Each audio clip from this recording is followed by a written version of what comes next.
I have a TAMD 74P-A, and we're reinstalling the diesel injector today. I removed them the other day, and I've just kind of cleaned up the surface where they're going to be installed back. I created a little device here, a tool, to remove the actual injectors.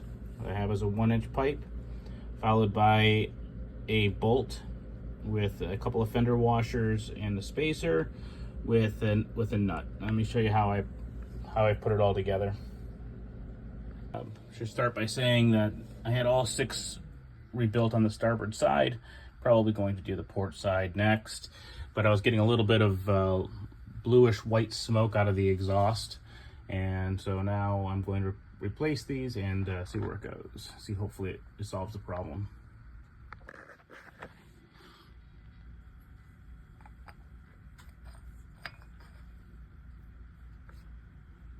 Nice tight fit. They've also included new crush washers here. All right, I'm gonna go ahead and install the rest, but I figure I'll show you what happened and how I removed it first, because they were all, I don't want to say seized, but they were really difficult to get out. All right, so you can see I have the pipe followed by the nut there. Put that right over the top, and then I screw this right into the top to where it's snug. Nice and snug now. And then what I was doing is I would turn this with just a crescent wrench, put maybe 10 pounds of pressure on it, and it would turn and break it loose. Then what I would do is grab a larger crescent wrench and just tap up on it like this, like that, and the injector came out super easy. I pulled all 6 injectors in maybe 10 minutes, whereas I had spent an hour the other day trying to get them out manually. I did soak with penetrating oil the PB blaster, and that I think broke a lot of things loose, but I think the actual tool that I built was the game changer. So hopefully that helps someone.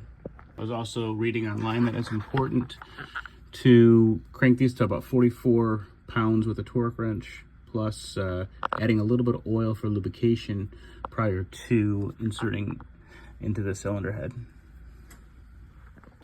All right, there's all 6 installed. Next step is installing these pieces. I don't know what they're called, but they make the injector stay in and not come up under pressure. Now we're putting these nuts on top of these. I think they're called crow's feet, if I'm not mistaken. So we'll put these nuts on. And these are supposed to be torqued to 44 foot-pounds.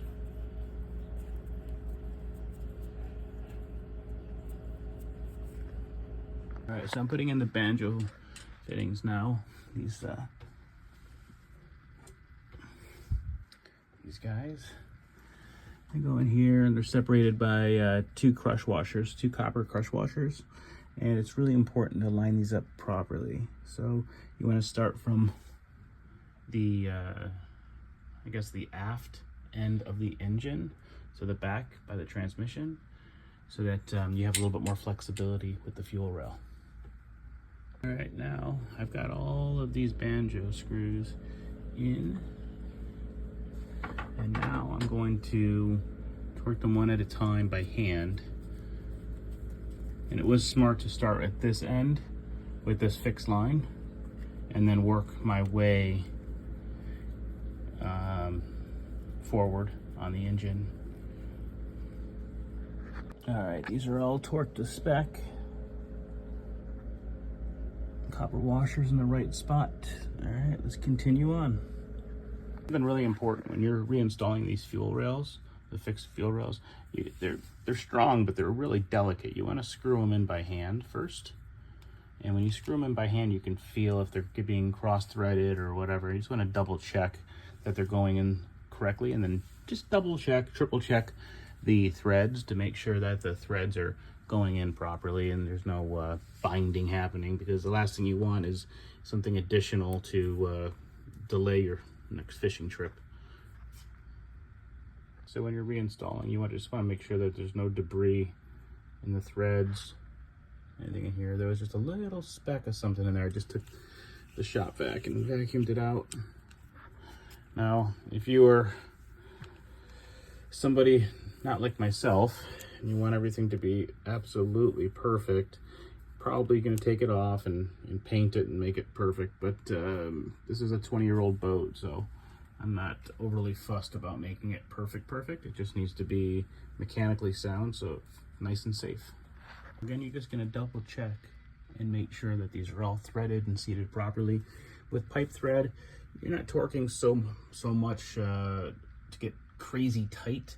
You want it to be enough to where the pipe seats into the actual injector, and you don't want to go crazy, because these parts are going to be quite expensive, and so you just want to make sure you don't over torque. You can always come back if it's leaking later and figure out why it's leaking and maybe torque to a different spec.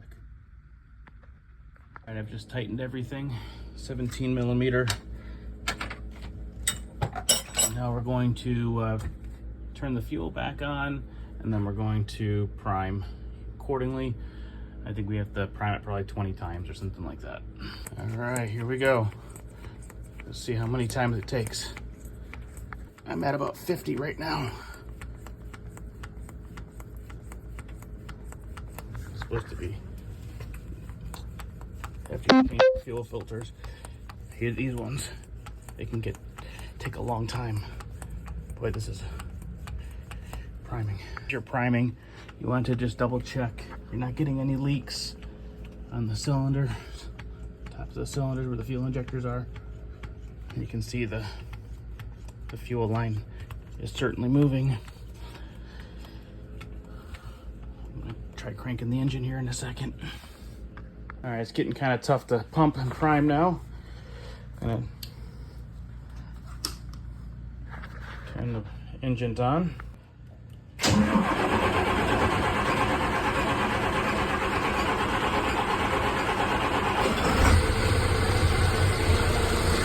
All right, took a little extra, love it, but see what the smoke looks like, see if it's any better.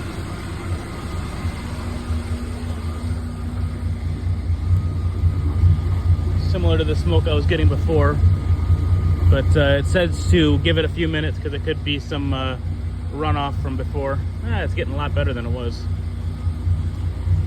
Oh yeah, it's much better. Fantastic. All right, now we go down to the engine room and just check and make sure we're not getting any leaks anywhere.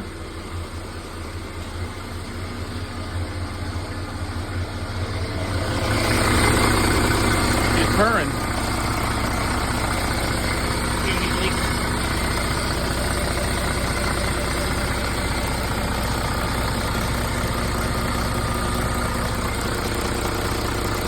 No leaks.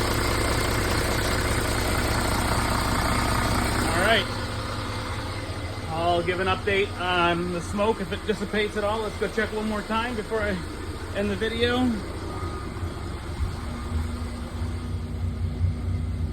Smoke is down big time. Fantastic.